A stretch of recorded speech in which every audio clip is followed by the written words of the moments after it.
Hello folks, my name is Jen from Golden State Times. I am the host of the stream and I'd like to welcome you to another White House press briefing. This time, we're mostly going to be talking about Biden's trip to Brussels. He's going to the NATO summit over there and he might visit some other countries in Europe.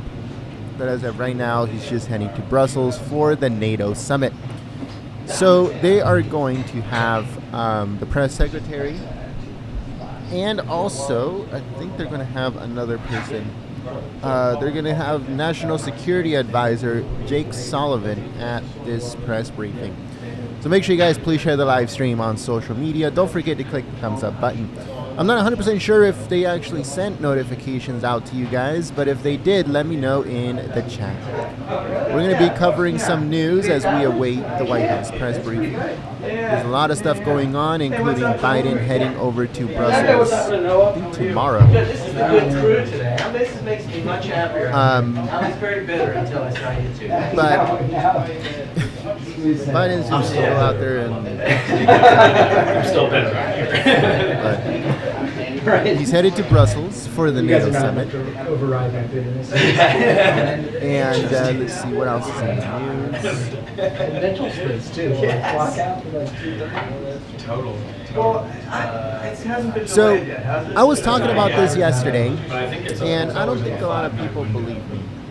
I know. I don't know if you guys remember, we were talking about how No, how are you? in the early 90s, when gas went over $1 a gallon, or in the late 80s, whenever that happened, people were freaking out and they were saying, oh my God, $1 of gas.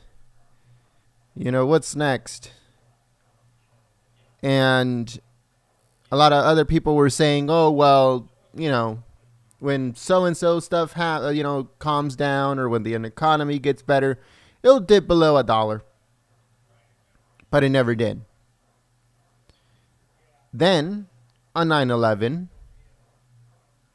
war happened and catastrophe happened and a terrorist attack happened and the gas went over $2.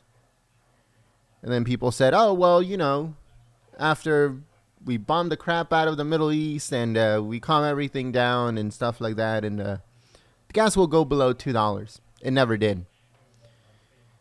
Then, when the 2007-2008 crisis happened, the housing market crash and the recession, it went over $3. And people are like, oh, well, when the economy goes back around and when the economy gets better and housing prices and the housing market goes back, it'll dip below $3. But it never did. So now, because of Biden being in office and the economy being bad and inflation being through the roof and unemployment still being bad, now we are at $4. And the same thing again. People are saying, oh, well, you know, when the economy goes back to normal, if Trump gets back in office, gas will go below $4. Nope. $4 is here to stay as the minimum for the price of gas. There's a report here by Fox 5, and it says LA becomes first in U.S. to reach $6 gas average. And that's exactly what's going to happen. So in small towns, nowhere, Pennsylvania, you will see the gas prices probably at $4, a little bit over $4 plus. Give me 1 second here. In other places like LA, New York, and other states, other big cities, you will see an average of $5 to $6, depending on the counties, depending on the state, and also depending on the area. You're going to see an average of $5 to $6. But the minimum average, the nationwide average, is going to be $4 a gallon plus. And it's never going to go back down. It's just not. Some people yesterday were like, oh, well, you know, mine already came down to $3.77. Well, enjoy it. That's all I got to say about that. Enjoy it. go and get as much as you possibly can, fill up a whole bunch of 10-gallon, gas tanks and have a good time while it's $3.77, because you will never see it again at that price. Ever. So this report says LA on Tuesday became the first major city in the U.S. to reach an average gas price of around $6 or more. It says gas has risen steadily in the past weeks due to rebounding oil prices and amid ongoing, quote unquote, the Russia-Ukraine war. Again, that's the little bit of hope that they give people. Oh, guys, when the Russia-Ukraine war ends, or there's a ceasefire or whatever, gas prices will go down again. That's not true. That is false. It says Gas Buddy says California also typically has one of the highest gas prices in the country because high gas taxes and its cap on the trade program, which assesses a premium based on emissions. Okay, it says amidst this increase in gas prices, refinery workers at Chevron refinery in the Bay Area recently went on strike, pushing Chevron to find replacement workers in the meantime. So there's a lot of stuff going on. Oh, what happened to the White House? Sorry about that. So there's a lot of problems going on behind the scenes too at these big refinery companies, which is keeping the prices inflated. But that's a whole nother issue. Democrat state lawmakers last week announced a $400 gas rebate proposal for every California taxpayer. So instead of taking away taxes when it comes to, taking away taxes at the pump, they want to give Californians a $400 tax, pretty much rebate. And I don't know, $400, I think that's ridiculous. At the price that the gas is at right now, people are paying almost $130 one time. And they want to give us $400 a year as a tax rebate. So I don't know. Some people are happy about that. Some people are like, it doesn't matter. Some people are like, these people are crazy. But let me know, if your state was giving you $400 gas rebate, do you think it would help? None?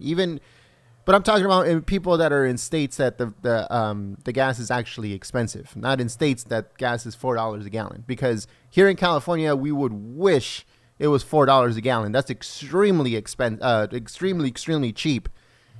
$4 a gallon would be a blessing here in California for people that have to commute. But no, it's $6. Some places $7. But let me know, if your gas was at $6 a gallon where you live right now, and the state was giving you a $400 rebate for gas, would you be happy, or would you say it's too low? Let me know in the chat. But yeah, so there's a lot of repercussions coming from gas being this high. One of them, nobody wants to see that guy's face. One of them would be Lyft and Uber putting another charge on their service. It says rideshare companies Uber and Lyft are rolling out fuel surcharges to help offset the rising prices of gas. It says Uber's new fee goes into effect March 16 and adds 45 to 50 cents on each trip depending on the distance, and 35 to 45 cents on each Uber Eats delivery. Now, there was a problem going on at the beginning of when the prices of gas were rising, that people, the Uber drivers and Lyft delivery people, they were picking and choosing which deliveries to take. And now that's a very big problem because everybody wants to get their stuff delivered, right? But the drivers were saying, there's no way I'm going to get this $4.50 delivery. That is like, let's say 4 or 5, miles round trip. And they're giving me $4.50, yet the gas is at $7. So they were just skipping it. And people were not getting their deliveries. People were complaining. Deliveries were really, really late because they couldn't find a driver to accept it. So that's the reason why Uber and Lyft are now doing this surcharge of 45 to 50 cents depending on the trip and depending on the distance of the delivery. So that's happening. The other thing that's happening, especially here in California, I don't know about other states, is people are stealing gas. And they're just not siphoning gas, like back in the day where, things got tough and then you'll see someone siphon your gas out of your gas tank. No, they're going underneath the car. They're going underneath the car, cutting up the fuel lines of your car and leaving you completely dry. It's no longer the times that, they'll be sucking on a tube, try to get gas out of your gas tank. No, those times are over. Now they're going underneath the car, cutting up the gas lines and taking everything. So a lot of people are taking some extreme measures to try to evade that and try to help themselves by not getting all of their gas stolen. So they would put rebar underneath their car now. You see a bunch of cars with rebar underneath their car, even though that's not going to help. But some people are going through some extreme measures trying to evade from getting their gas stolen by getting their freaking fuel lines cut. And not only they steal your gas, which is bad enough, but now you have to get your car fixed on top of it. That is messed up. That is really, really messed up. But that's what's happening in big cities where gas is going over $6 a gallon.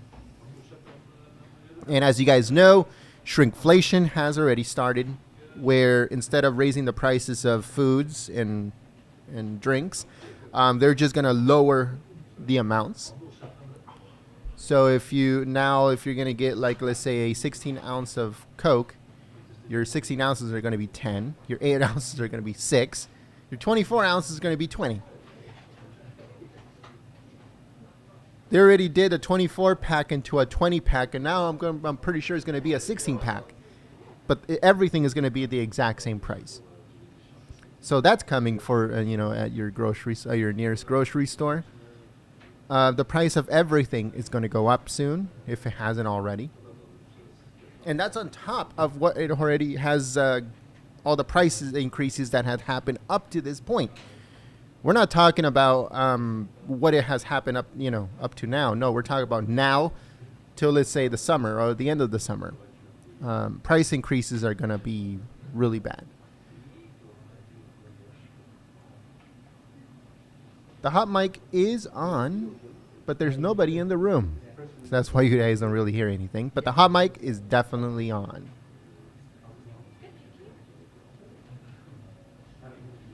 So this is very interesting. All right. So it says Mel Gibson. As you guys remember, Mel Gibson directed, produced, and pretty much, I don't know if he completely funded, but he funded some of it. The movie The Passion of the Christ.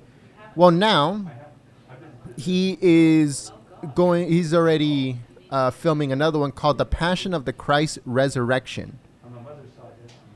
And it says a movie, according to actor Jim Caviezel, I hope I said that right, we're in store for Mel Gibson's magnum opus with Passion of the Christ Resurrection. It says The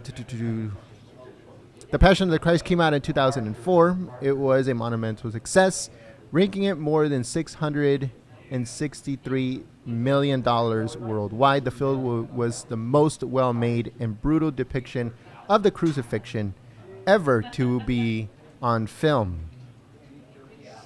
It says,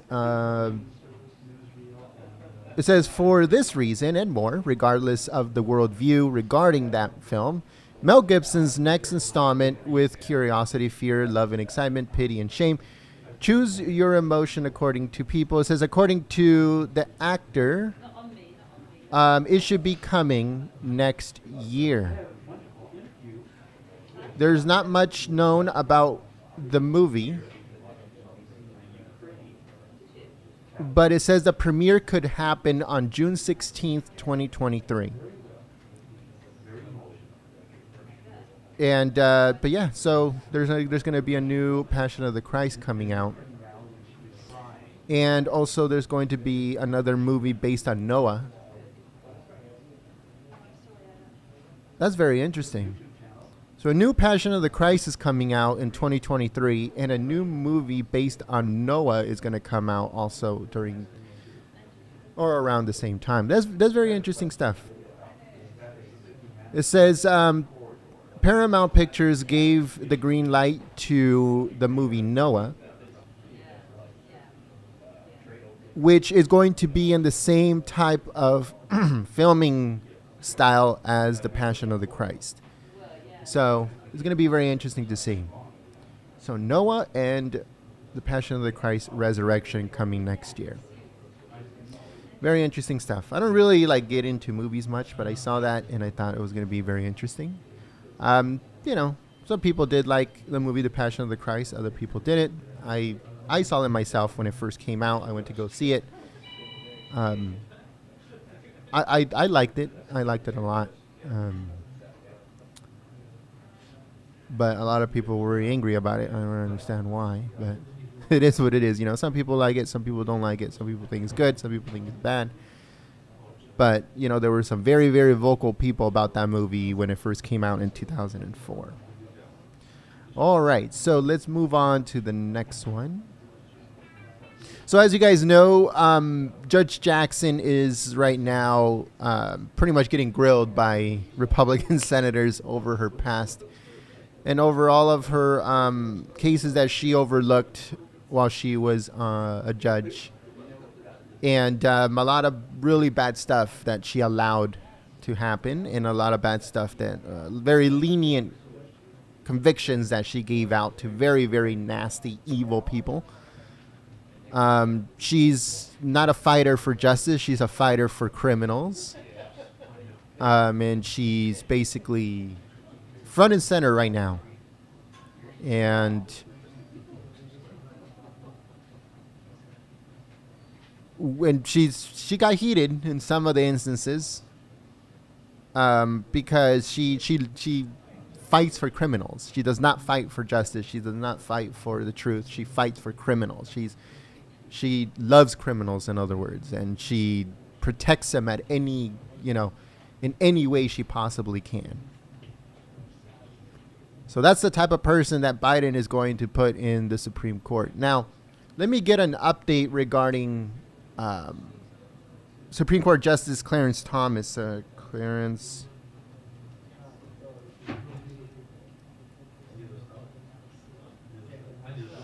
All right, so let's see here. Because he was hospitalized due to flu-like symptoms. They said it wasn't COVID. But let me see if there's any updates on it.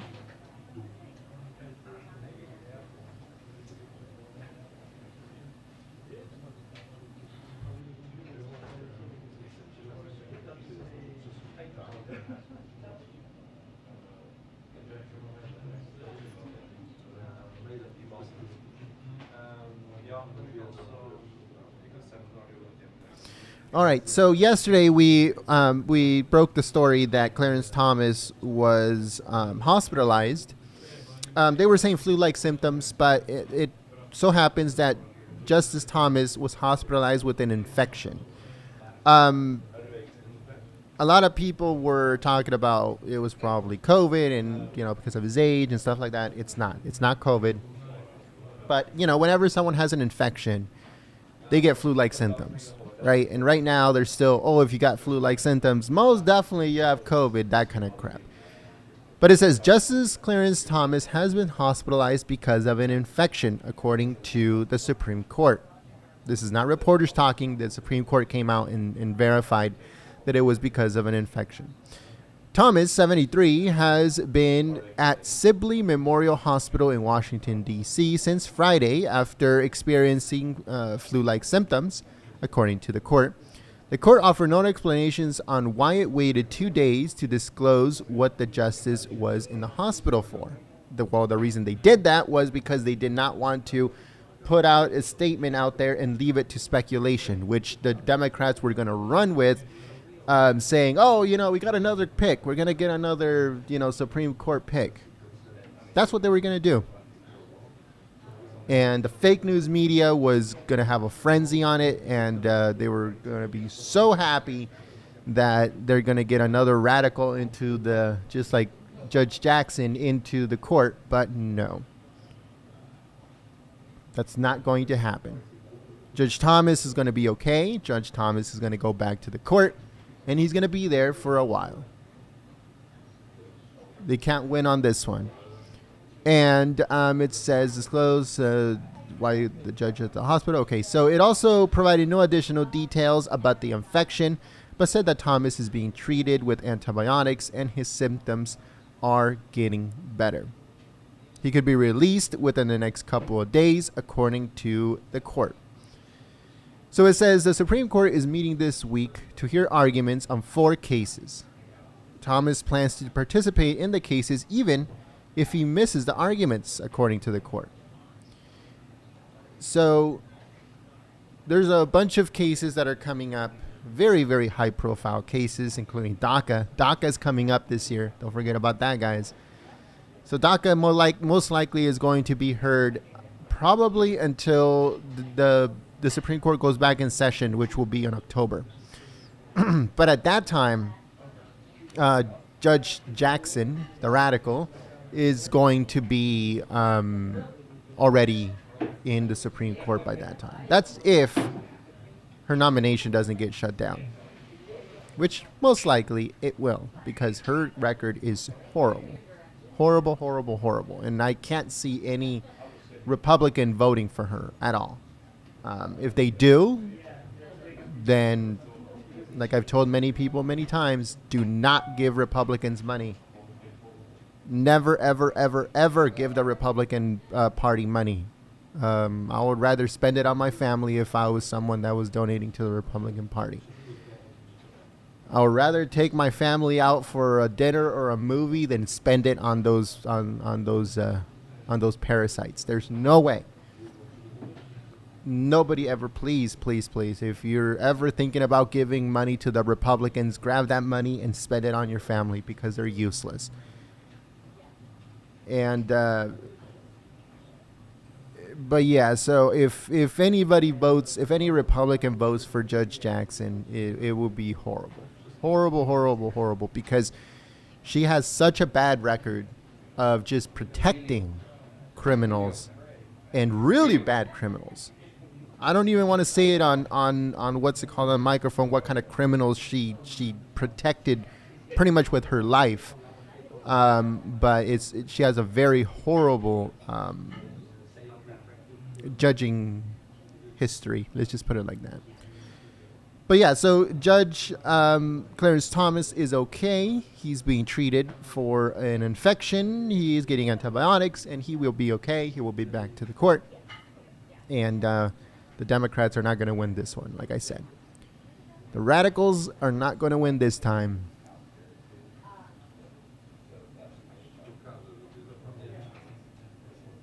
All right, so very interesting stuff regarding oil.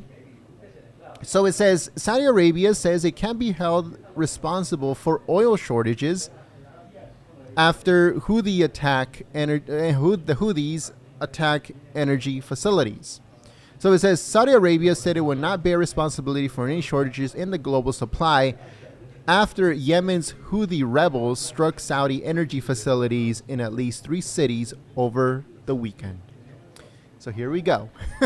I don't know if you guys remember, I told you guys in the summer you were most likely going to see $8 gas, $9 gas. Someone said, oh, we're going to see $10 gas. And the way that things are right now, I wouldn't be surprised. But I won't go that far.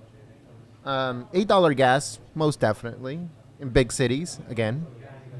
Which will make it around $5 average in small towns. Nowhere Pennsylvania, $5 a gallon is coming, to a city near you. There's a lot of problems when it comes to Saudi Arabia right now. So that's one of the reasons why Biden is running to socialist nations like Venezuela, Colombia, and others in South America. They're gonna run. They're gonna try to run to Iran. But even then, running to those third world countries, it's still not going to offset the price of gas. The price of gas is going to be high, no matter what. No matter what they try and what they try to do, the price of gas is going to stay high. Now, a lot of people believe, like, okay, so let's open up the pipelines. Let's open up the Keystone XL pipeline. Let's start pumping in oil here in the U.S. Well, yeah, that would help. But prices for gas won't go down probably to the end of the year. So if you're okay with April, May, June, July, August, September, October, 7 months worth of very, very high gas, then by all means, let's start pumping in the U.S. But at least we'll have low gas hopefully by Christmas. That's how it works. So it's a good idea for us to pump. But that time has already, how they say, that ship already sailed. Biden was supposed to do that in November of last year. But he didn't. Because if he would have done it in November of last year, it would have been October, November, December, January, February, March. Like right now, we would see the impact of them pumping oil. So they would have drilled. They would have filled up all our supplies. And right now we would have seen the fruits of their labor. 6 months. Right now in March. We would have seen gas prices go down. Why? Because we're consuming our own oil. We're pumping. We're refining. We're doing all the work. But no. So even if they do start at the middle of the year or towards the beginning of summer, you will see no effect of it until 6 months afterwards. But let's see what happens as more and more bad news regarding oil keeps happening. All right, so let's see. What else do we have in the news?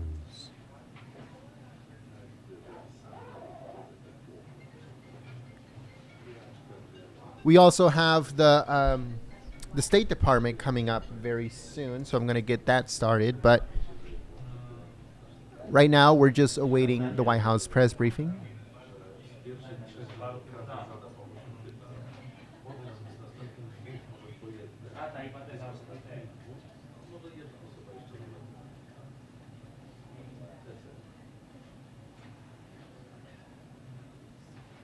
All right, so I don't know if you guys know this. If you live in small towns and big cities, let me know. Have you guys seen what the prices of rent are in your area? Now, here in California, different counties have different rules. Like, for instance, if you live in LA County, there's rent control. You can't raise your rent more than 2 to 3% every year. But in other cities or in other counties, like let's say Ventura County, Orange County, San Diego County, Riverside, there is no rent control. They can raise their prices as much as they want. There is a cap when it comes to the state, but they can cap you every year, if they want to. So let me know. Have you guys seen how much the rent is in your area? So according to a new report by the New York Post through Golden State Times, it says Florida cities among 10 top metro areas with the highest rent hikes last month. So it says rents outlined continue to raise around the country, especially in the white hot sunshine state, which is Florida. And it says Florida had 3 of the top 10 metro areas with the steepest rent hikes in pretty much the country last month, more than any other state. So it says, according to Redfin, in Miami, Fort Lauderdale, and West Palm Beach, each property went up by around 30% in rent. 30%. That is crazy. Here in California, I actually was looking around different areas. So in Ventura County, let's say, Southern Ventura County between LA County and Riverside County. I don't know if a lot of people here are from California here, but let's go to Ventura County and let's say Camarillo or Thousand Oaks. A 1-bedroom, 1-bathroom, around give or take 800 square feet. We're looking at, guess how much? 4,000. 4,000 for a 1-bedroom. That is insanity. If you go down to Orange County, we're looking around the same, 3,400, 4,000. In LA, right now the price, because of rent control, are pretty steady, around 3,000. So it's cheaper to live in LA when it used to be the other way around before. If we go down to Riverside County, we're still in the 2,000s, 3,000s, low 3,000 area. San Diego is extremely expensive, along with Orange County. They're around the 4,000 to 5,000 mark. So let me know how much it is in your area. Vacaville, California, which that's Northern California, 2-bedroom, 2,500 from 1,800. Yeah, so it went up a couple $100. 2-bedroom in Green Bay, Wisconsin, 1,200 plus utilities. Oh man, that's extremely cheap. I need to move to, where is it? Wisconsin. $1,200 plus utilities for a 2-bedroom? Dang. You guys are lucky, lucky, lucky. Whoa. My microphone broke. Hold on, give me 1 second, folks. We have some technical difficulties here. If you guys hear a lot of noise, let me turn off the microphone because my microphone came off. Give me 1 second.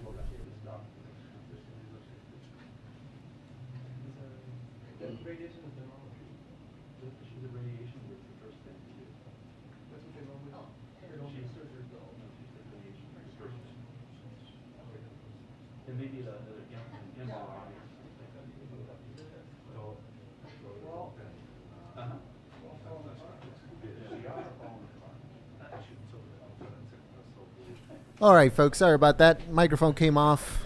I don't know what happened, but microphone just popped off over here. All right, so yeah, so there's pretty cheap places. 2-bedroom, Los Gatos, 3,000. My rent went up only $25 in the last 3 years in Arkansas. That's good. That's awesome.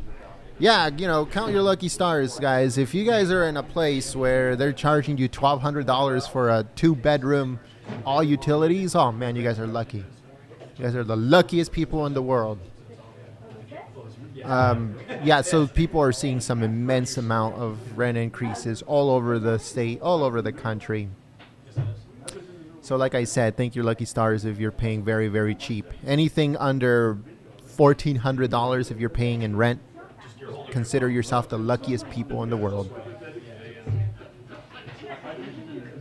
Because it's getting tough out there. Very, very tough.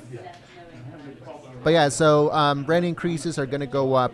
I saw a report yesterday that in LA alone, in California alone, rent was going to go up around 12%. I think the average around the country is around 10%. So 10% is a lot. To be honest with you, 10% increase in rent, that's a pretty good amount. So stay safe out there. $475 to $900 a month for 2 to 3 bedroom in Central Indiana. Oh man, you guys are so lucky. That's awesome. That's amazing. I would love to be in an area where my rent is $900 for a 3-bedroom. But let me know, in those places that is like $900 for a 3-bedroom, is that like in nowhere, Pennsylvania? Like in the middle of nowhere where like a population of 500 people, or are we actually talking about a good sized city with suburbs and stuff like that? Because I don't want to pay $900 in a place where like the people from the Hills Have Eyes are going to come out. That's what I'm saying. Like, are we talking a big city, or a good town, or are we talking about something very, very?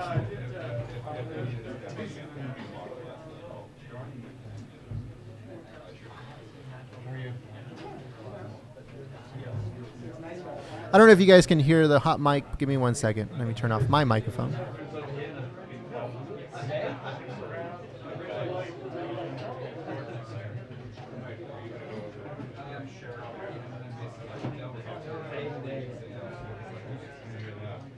Wednesday the rain is coming.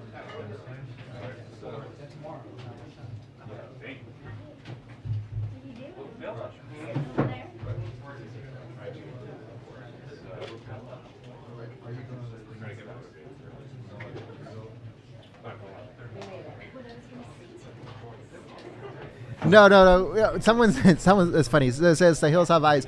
Is that you have a lot of that in LA and NYC? No, those are zombies. No.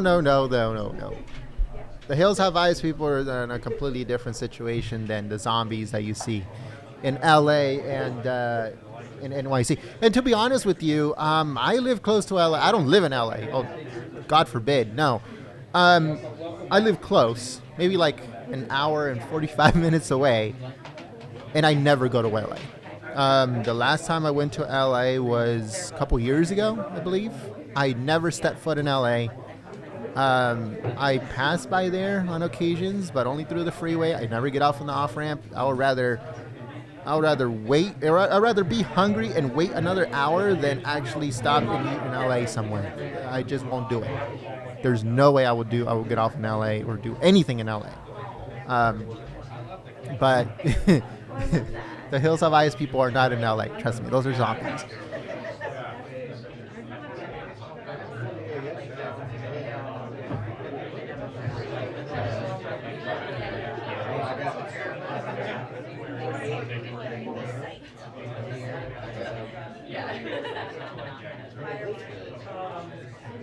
Yeah, I avoid like Becca Hodge said, I avoid LA. I avoid LA like the plague.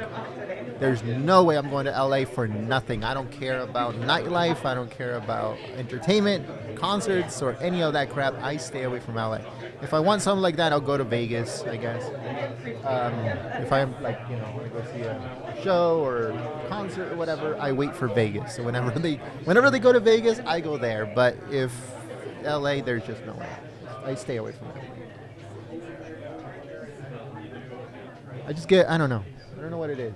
I don't know what it is about LA that I get like really bad anxiety when I go there. But I'm talking about like LA. Like I go to San Fernando Valley, right? That's actually cool. But I'm talking about like downtown LA. Maybe even Hollywood. I rarely go there. If I go to Hollywood, it'll be for like Universal Studios or whatever. But other than that, I stay away from it. I'm trying to get the State Department press briefing going here. I'll be back at the microphone in just a few moments, and I'll be updating with more news. That's if Jen is not out by that time, which hopefully she will be.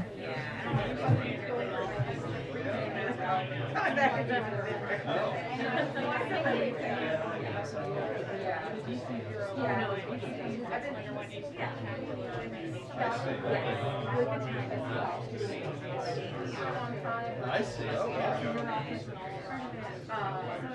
Oh, wow. Change is relentless. Yeah, that's what I heard too. I saw somebody that says the rent in Vegas and pretty much the cost of living in Vegas went up a lot. That's what I heard. I knew that houses in Vegas were very reasonable. Like if you wanted to buy a house in Vegas, it was super reasonable and you can do it. But now, just like everywhere else, the prices of homes is going up, but the prices of rent is going up. Pretty much the cost of living in Vegas in total, in general, is going up. So that's pretty crappy to see because a lot of people from California did move to Vegas thinking, I'm going to get a better bang for my buck, and the price of living is low and there's no state taxes, I believe. But they're getting reality is setting in that that's not really how it's working nowadays.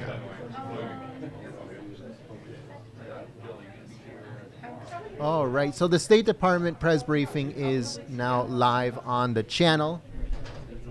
If you guys want to check it out or if you guys want to see this one, it's up to you guys. But the State Department press briefing is now live. And the Pentagon is coming up next too, so stay tuned for that. So the State Department is going to do their press briefing at the exact same time as the White House. But the only one that actually did it correct this time was the Pentagon. The Pentagon is set to begin at 12:30. That is Pacific, 3:30 p.m. Eastern. So join us for that. Now, you can make your own calculations for Central, Mountain Time, all that stuff. But 12:30 p.m. Pacific, 3:30 p.m. Eastern. Not for this one, all right? Not for the White House press briefing. I'm talking about the Pentagon. I don't want people to be like, oh, my God, 3 hours. No. The White House press briefing should begin at any moment. We're waiting for Jen. I thought about it. I know. I haven't gone that far yet. We're getting close to that.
All right, folks, so we also got word that Senate Republicans are going to do a press conference at the exact same time as the White House, at the exact same time as the State Department. So we're going to have that live, too. So if you guys want to check out the Senate Republicans press conference, the White House press briefing, or the State Department press briefing, it is all streaming live right now on our website, on our channel here on YouTube, goldenstatetimes.com. I'll also put it up on our website, which if it will make it easier for you guys. So just give me a moment on that. All of the live streams will be live on our website and also on our YouTube channel. On our website, it's www.goldenstatetimes.com. Again, that's www.goldenstatetimes.com. Thanks so much, folks. Peace. We'll start very soon.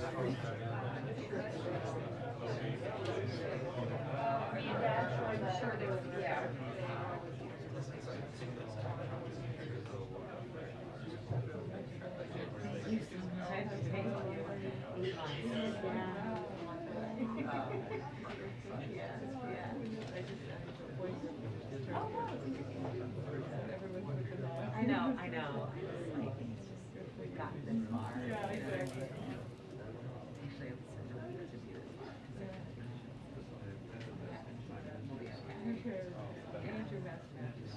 Well, black is reliable.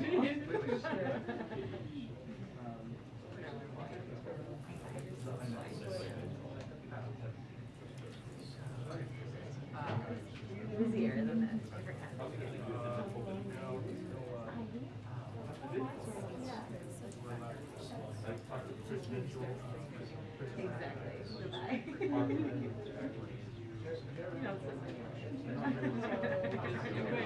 I said that to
All right, folks. So, like I said, the Senate Republicans are going to do a press conference at the same time that the White House is going to do a press briefing, at the same time that the State Department is going to do the press briefing. So everything is on our channel at YouTube here at Golden State Times, and also on our website, goldenstatetimes.com. Again, that's www.goldenstatetimes.com.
We're going to get guidance momentarily. Chris Marr is going to be the guidance. And then James. What, Peter? Yes, but it sounds as though Chris Moore, they're preparing right now, they're about to come down. Chris Moore is going to leave, it sounds like, and then Jake will be with us. I think they're going to, it sounds like they're going to tell us formally. That's probably why she's not the one doing it. We're really gonna do this again. Jake's still on schedule, right? Oh, clearly not on schedule, but soon. Somewhere between now and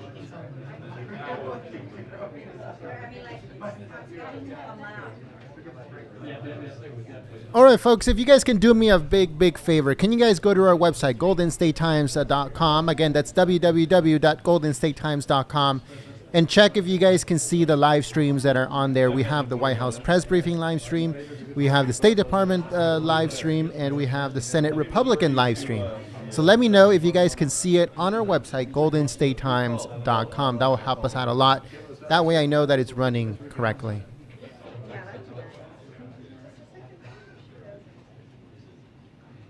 actually we'll be doing it at the rail at the old Evan.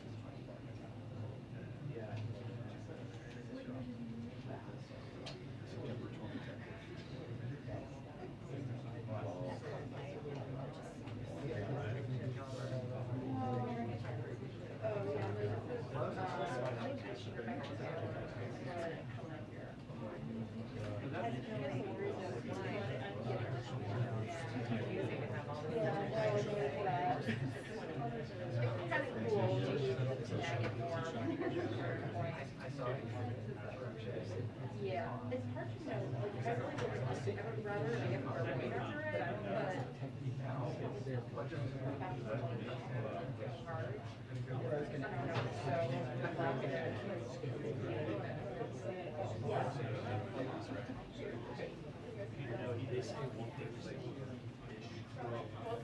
All right, thank you so much for the feedback. We just want to make sure that everything is running good.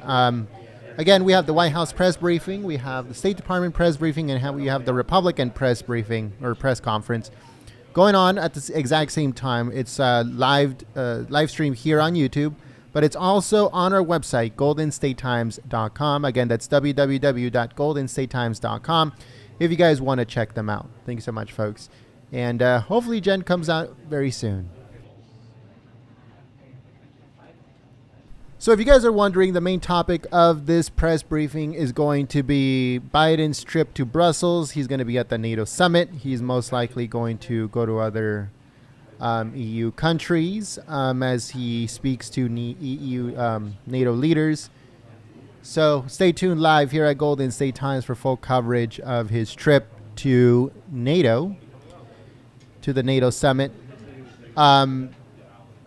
They're asking him if he's going to head to Poland. They're asking him if he's going to do or meet up with anybody from Ukraine, any Ukrainian that fled to Poland and to other countries, if he's going to meet up with anyone.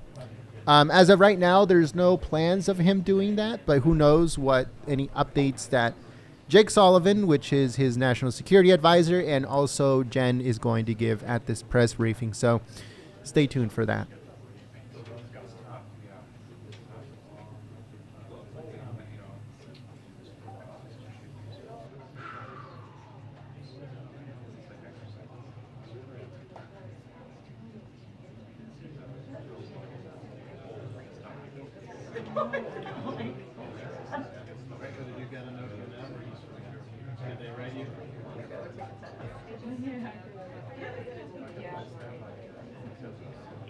Two-minute warning to press briefing. 2-minute warning to press briefing. Thank you. All right, folks. So 2-minute warning. 2-minute warning to the press briefing. Finally, about time. The White House press briefing should start in around 2 minutes. Stay tuned live here at Golden State Times for full coverage.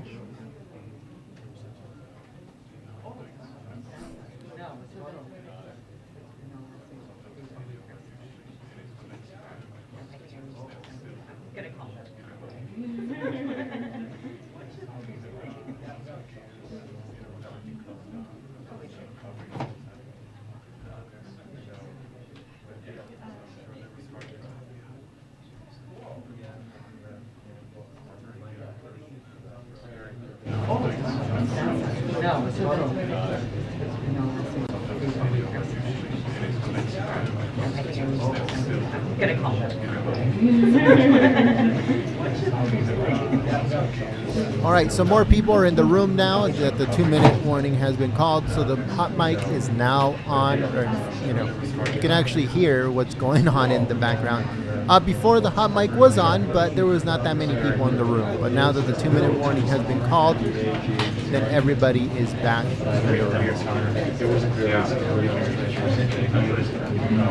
This is very interesting stuff. So the person that is normally there for Fox is different. It's a different person. It's not the useless lady, and it's not Peter Ducey. It's somebody else, I believe. Unless the useless lady dyed her hair. I don't know. But let's see. Let's see who it is.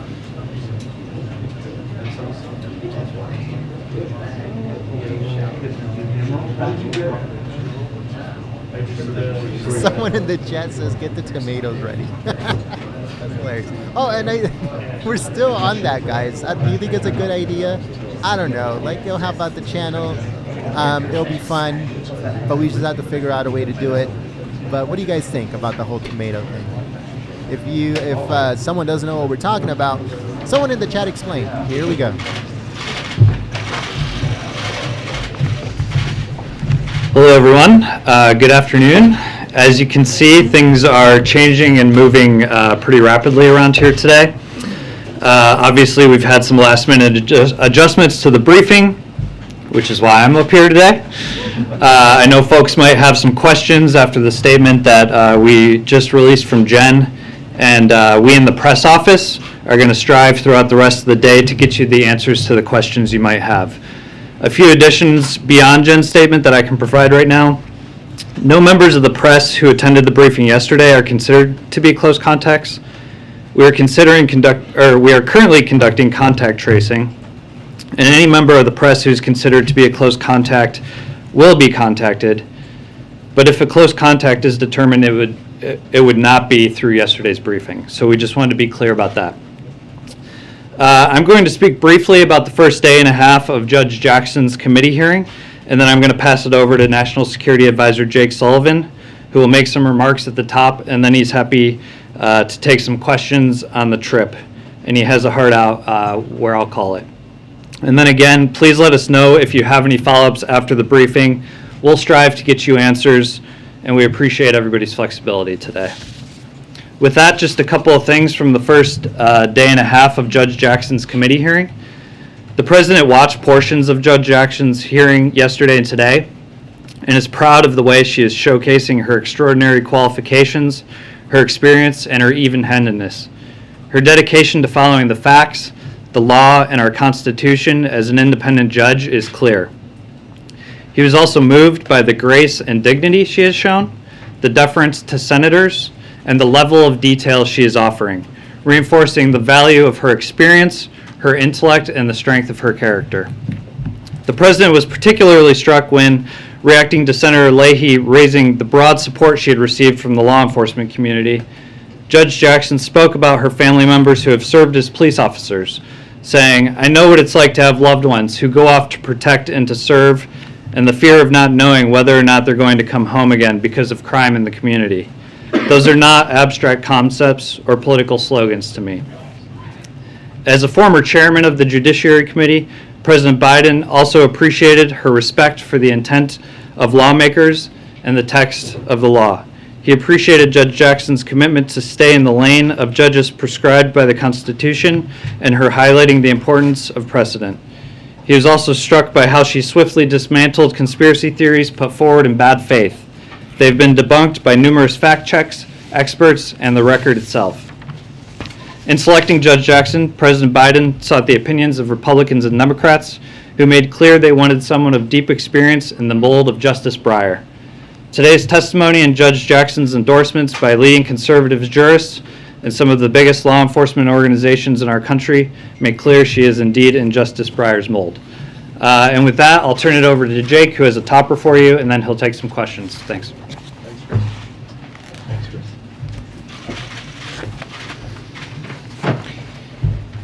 Good afternoon, everybody. I'll make a few comments, and then as Chris said, I'd be happy to take your questions. The President is heading to Europe tomorrow to reinforce the incredible unity we built with allies and partners in response to Russia's brutal invasion of Ukraine, and to consult on next steps.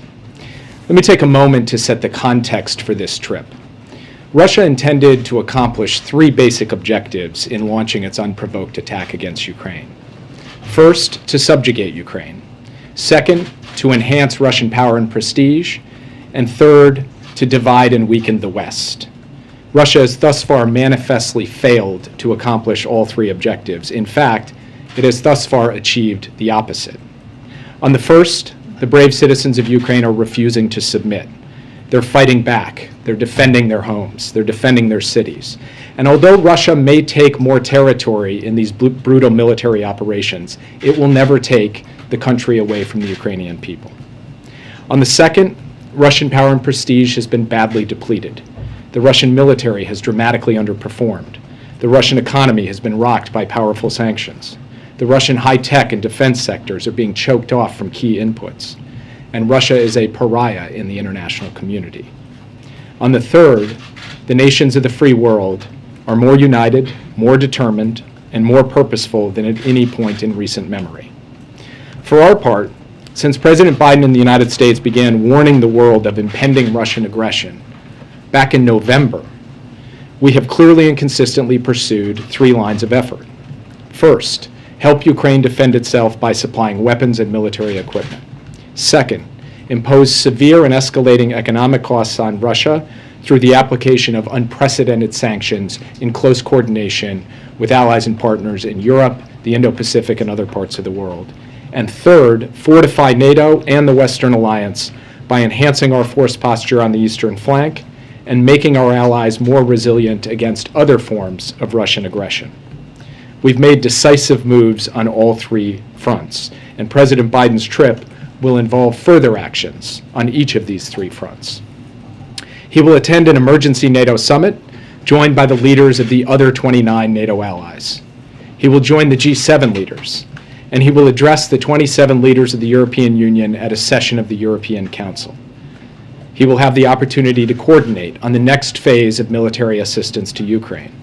He will join our partners in imposing further sanctions on Russia and tightening the existing sanctions to crack down on evasion and to ensure robust enforcement. He will work with allies on longer-term adjustments to NATO force posture on the eastern flank. He will announce joint action on enhancing European energy security and reducing Europe's dependence on Russian gas at long last. He will announce further American contributions to a coordinated humanitarian response, to ease the suffering of civilians inside Ukraine, and to respond to the growing flow of refugees. From Brussels, President Biden will travel to Poland, where he will engage with U.S. troops who are now helping to defend NATO territory, and he will meet with experts involved in the humanitarian response. He will also hold a bilateral meeting with President Duda of Poland. I'll leave further details on the schedule and program for each of these aspects of the trip to our trustee communications and press team. Let me close with this. There will be hard days ahead in Ukraine, hardest for the Ukrainian troops on the front lines and the civilians under Russian bombardment. This war will not end easily or rapidly. For the past few months, the West has been united. The President is traveling to Europe to ensure we stay united, to cement our collective resolve, to send a powerful message that we are prepared and committed to this for as long as it takes, and to advance our response on all three critical fronts that I've described: helping the Ukrainian people defend themselves, imposing and increasing costs on Russia, and reinforcing the Western alliance. And with that, I'd be happy to take your questions. Yeah. The Russians and the Hungarians seems to be reluctant on imposing a ban on importing Russian oil and gas. Will this weaken the sanctions? And what do you call on the groups that the president is going to meet to expel Russia from the G20, of course, group? And do you think that an agreement with Iran could be reached without Russia? So when the president announced that the United States was going to ban the import of Russian oil and gas, he was very clear. He said that the United States is uniquely positioned. We are an energy producer. We can do this. We can take this step of banning the import of Russian oil and gas and coal and be able to withstand it, have resilience against it. But he also recognized quite explicitly in that statement that some of our European allies and partners would not be able to follow suit, and he was not going to pressure them to do so. From his perspective, what we have achieved with our European partners in terms of financial sanctions, export controls, and other measures to hit the Russian economy hard have had unprecedented impact on a large economy at a scale we have never seen before.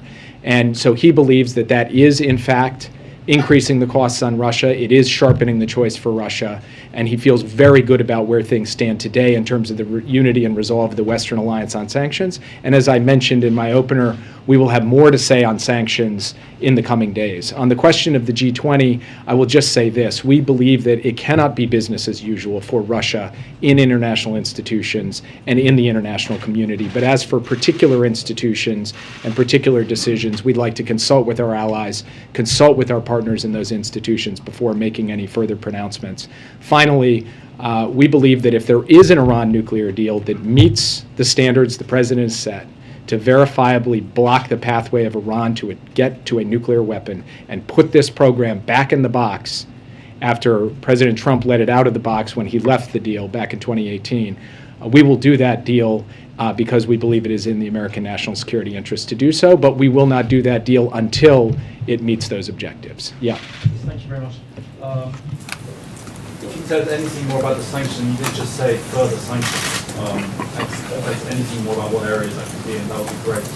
And the other thing, there was a report out that British troops are basically secretly training Ukrainians to use this very sophisticated anti-aircraft weapons to start the fight. Are there any U.S. troops in Eastern Europe or anywhere else currently training the Ukrainians? So, as for the first question, I'm not going to get ahead of an announcement which will be rolled out in conjunction with our allies on Thursday when the President has the opportunity to speak with them. That's on a further package of sanctions. What I will say is that one of the key elements of that announcement will focus not just on adding new sanctions, but on ensuring that there is joint effort to crack down on evasion, on sanctions busting, on any attempt by any country to help Russia basically undermine, weaken, or get around the sanctions. That is an important part of this next phase. We have applied an enormous amount of economic pressure. And in order to sustain and escalate that pressure over time, part of that is about new designations, new targets, but a big part of it is about effective enforcement and evasion, applying the lessons that we've learned from other circumstances where we have, in fact, imposed sanctions on countries. So stay tuned for that. On the question of U.S. troops, we do not have U.S. troops currently training Ukrainians. We do not have U.S. troops on the territory of Ukraine. We do, of course, have U.S. troops defending NATO territory, providing reassurance to our allies, deterring Russian aggression. And, of course, the United States is playing a key role, not just in the direct provision of military equipment to Ukraine, but in the facilitation of military equipment provided by many of our allies as well. Yes. Thanks, sir. Two questions quickly. Moments ago, you said at the beginning that Russia would never take Ukraine, but does the president believe that Ukraine can win a military victory here? And if so, why haven't we heard that from him thus far? And then my second question is, with regards to Russia and partnership with the United States and certain institutions, what does the president hope that Russia can bring to the Iran nuclear deal? What do they have to bring to the table after they've rightfully been made a pariah on the world stage? So I can describe to you what happened with the Joint Comprehensive Plan of Action back in 2015. One of the key roles that Russia played in the implementation of that deal was that Russia actually accepted the enriched uranium from Iran so that Iran's stockpile stayed below 300 kilograms total, meaning that stockpile was so small that Iran could not swiftly break out to a nuclear weapon. That is a key part of how we ensured that Iran's nuclear program was in a box. Now, we don't have to rely on any given country for any particular element of the deal, but that is a role that Russia played in the past, a practical role that didn't have necessarily political significance, but did have that practical significance. What I said was that Russia's never going to take Ukraine away from the Ukrainian people. It's never going to be able to subjugate the Ukrainian people. That was not a statement about a particular slice of territory that a Russian advance could occupy for a period of time, or about a particular battle that some Russian element could win. I would refer you over to the Pentagon in terms of the best military analysis for how particular battles and particular fronts will play out. But what I will say this, whether Russia takes a city or takes a town or takes more territory, they are never going to be able to achieve the purpose that they set out, which was to subjugate this country, to bring this country to heel, because the Ukrainian people have made very clear that they will not be subjugated no matter what it takes. Yes. Jim, thank you for being here. But to follow up on that question, is it the policy of this government that Ukraine should win this? It should eject Russia and regain its sovereignty and its freedom? We've said from the outset that we are unwavering in our commitment to Ukraine's sovereignty and territorial integrity. Within the internationally recognized borders of Ukraine, we remain committed to that as our proposition for this. But in the immediate day-to-day of this conflict, our focus is on ensuring that Ukraine has the tools that it needs to defend itself and to be able to effectively ensure that Russia cannot achieve its objectives in Ukraine. That's what we're focused on right now. But on the basic proposition of Ukraine's sovereignty and territorial integrity, from day one of the Biden administration, we have not wavered an inch on that. Yes. On Article 5 and any cyber attack that comes now, obviously Russians have done it before. It wasn't an Article 5 issue then. There's something in Ukraine now. change the contour of a cyber attack against any member nation of NATO become an Article 5 issue? So in the June summit last... The President raised that just yesterday as dramatically as he did. So last June, when the NATO leaders gathered for the NATO summit, President Biden, consulting with them, we put out a statement that spoke to cyber attacks and their relationship to Article 5. And we could see circumstances in which a collective response by the alliance to a cyber attack would be called by an ally. That is absolutely something where we and other countries could bring capabilities to bear to help a country both defend itself and respond to a particular cyber attack. Now, that's not necessarily the same thing as a military response. That response could take many different forms. But we have made clear through NATO documents now, not just last year, but going back years, that cybersecurity is an alliance issue. It is an issue where collectively NATO is prepared to pull together both to enhance resilience, enhance defenses, and if necessary, use the appropriate tools to respond. Yeah. It's been just over a week since you met with your Chinese counterpart, a couple days since the president spoke with President Xi. Have you seen any indications that China will or will not provide assistance to Russia? I can't make predictions going forward. What I can tell you is we have not seen since those meetings or since the president's conversation with Xi the provision of military equipment by China to Russia. But of course, this is something we are monitoring closely. We will continue to monitor it. And the president made clear to President Xi the implications and consequences of any such provision of equipment, and they very well understand one another. Well, where is this on the agenda at the NATO summit? Will there be an effort to try to put specific concrete steps in place if China does provide that assistance? The president will certainly consult on the question of China's potential participation in the conflict of Ukraine while he's in Brussels. He'll do so at NATO. He'll also do so when he addresses the 27 leaders of the European Union, because on April 1st, the European Union is having a summit with China. And so this will be an opportunity Thursday for the United States and our European partners to coordinate closely on what our message is. We believe we're very much on the same page with our European partners, and we will be speaking with one voice on this issue. Yeah. I just wanted to follow up on your comment about shoring up the eastern flank of NATO. Do you anticipate additional U.S. troop deployments to Europe?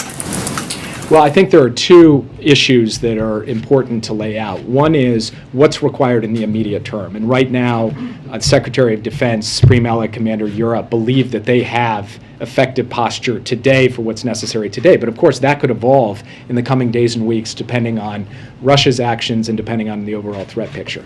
The second is, what is the longer term force posture, not just for this contingency, this emergency, this invasion, but over the course of time. That is something the president will discuss with his allies at the NATO summit on Thursday. And if I might ask a quick follow-up on Russian troop casualties. Russian media reports that the outlet blamed on hackers in the EU suggested that almost 10,000 Russian servicemen had been killed and 16,000 had been wounded in Ukraine. Is your assessment that that number is realistic, or how bad do you think the casualty situation is for Russia? I refer you to the Pentagon for precise casualty figures. We do believe it numbers in the thousands, but it is a necessarily imprecise analysis from our part to be able to get that number down to the precise figure. So I would refer you over to the Pentagon for that. Yeah. The president said yesterday, Jake, that cyber warfare is a capability Putin has, but has decided to not use yet in this iteration of this war. But administration sources have told us the Russians have this multi-phase plan to target critical infrastructure that is already underway. I'll give you a couple of specifics. 2 weeks prior to the invasion, 21 U.S. energy companies targeted by hackers. They're involved with LNG production. March 9th, CISA and the FBI began working with an unnamed American pharmaceutical company whose top execs were targeted with malicious phishing attacks. Internally, the administration has attributed that to Russian intelligence. I have a list of stuff that goes on and on here. Suffice it to say, how did these acts not constitute cyber warfare so far already? So first, the president put out a statement yesterday, a very strong, clearly worded statement, in which he said, based on evolving intelligence, we believe that attacks could occur. Now, the Russians have spent years preparing the ground for attacks, trying to get inside systems. That they are not already underway? Just want to clarify. Well, what I think we would distinguish between is gaining access to a system, which could be used for a variety of purposes, intelligence collection, or mere preparation for a future attack, and the actual disruptive, destructive type of attack of the kind you saw that shut down the Colonial Pipeline last year, for example, or attacked JBS Foods. And it's really that latter thing that we have not yet seen, but how one defines cyber warfare or cyber attacks, of course, is going to differ across individuals. The distinction the president was making was the distinction between all of that preparatory work, which has been ongoing for years and has in fact intensified, and the type of destruction or disruption, the launch of a particular form of malware, for example, that would result in the kinds of physical effects we've seen in past attacks. So no Yeah. Thanks, Jake. I wanted to ask about concerns about the use of nuclear weapons, including possibly smaller nuclear weapons. Can you just address those concerns and talk about how that might come up on this trip? Well, President Putin, in the early days of the conflict, actually raised the specter of the potential use of nuclear weapons. It is something that we do have to be concerned about. Based on our current analysis, we have not changed our nuclear posture to date, but we are constantly monitoring for that potential contingency, and of course we take it as seriously as one could possibly take it. We will be consulting with allies and partners on that potential contingency among a range of others and discussing what our potential responses are. But I'm not going to speak to that from this podium today. I'm going to let the president have the opportunity to speak with his fellow colleagues on what is a very weighty matter. Yeah. Are Vladimir Putin's days numbered, Jake? Are Vladimir Putin's days in power numbered? From our perspective, what happens with respect to the Russian political system is something that will be worked out inside Russia. What we can do is put forward our basic 3 lines of effort. That's what we're doing, helping the Ukrainians defend themselves, fortifying the NATO alliance, and imposing costs and consequences. We got time for one more. We got time for one more. I have 2 questions on the Russia and North Korea and China. There is a report that the North Korea's cyber hacking organization is related to Russian's cyber criminal organizations. Do you have any information on that? And I follow up next. I'm sorry, can you just repeat the question? Yes. North Korea's cyber hacking organization is related to Russian's cyber criminal organization. Do you have any information on this? All I can say generally is that North Korea's cyber capabilities have been manifest in the world, and they work with all kinds of cyber criminals around the world, including Russian cyber criminals. I've got nothing further for you on that today. Yeah, I'll take one minute.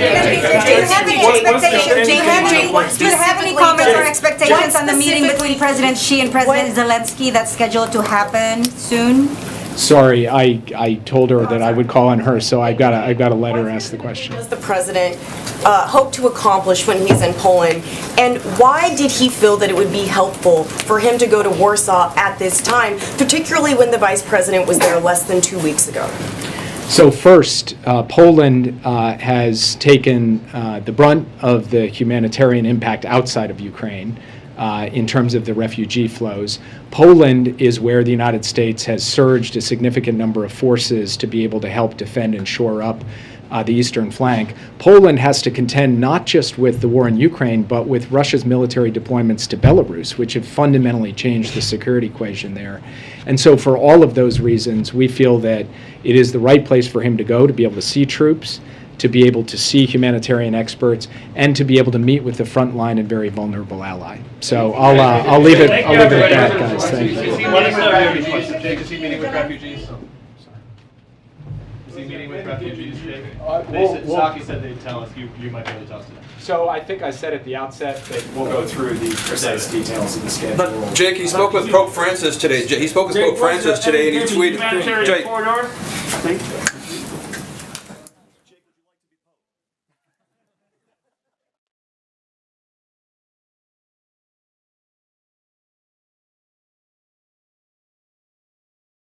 All right, folks. So I guess because Jen has COVID, there's no White House press briefing today, and she's not going to go with Biden to NATO, which is pretty crazy. We just found out about Jen's condition just like 2 minutes before the White House press briefing. They didn't even give him the time. And Jen was at the White House press briefing yesterday. So who knows what's going to happen at the White House. Jen could potentially be patient zero, and they don't even know it yet. So who knows what's going to happen? But we hope that Jen gets better. We hope that she recovers and she comes back to the White House and continues doing her thing, because they didn't even do a White House press briefing today, even though they have a deputy press secretary and junior deputy secretary, and none of them wanted to do anything. So that's how the Biden White House works. So right now we have the Senate Republicans doing a press conference, and we also have the State Department press briefing. So make sure you guys join us. Thank you so much for joining us here at Golden State Times, and we will see you guys at the Senate Republican press briefing or press conference. Thank you so much, folks. God bless every single one of you guys, and please join us at the Senate Republican press conference happening right now. Inflation is a 40-year high, and gas prices are at an all-time high. And yes, American people care deeply about energy security and economic security, and believe that the Democrats are unable to solve any of these problems based on their climate elitist positions and policies. So Chuck Schumer and Nancy Pelosi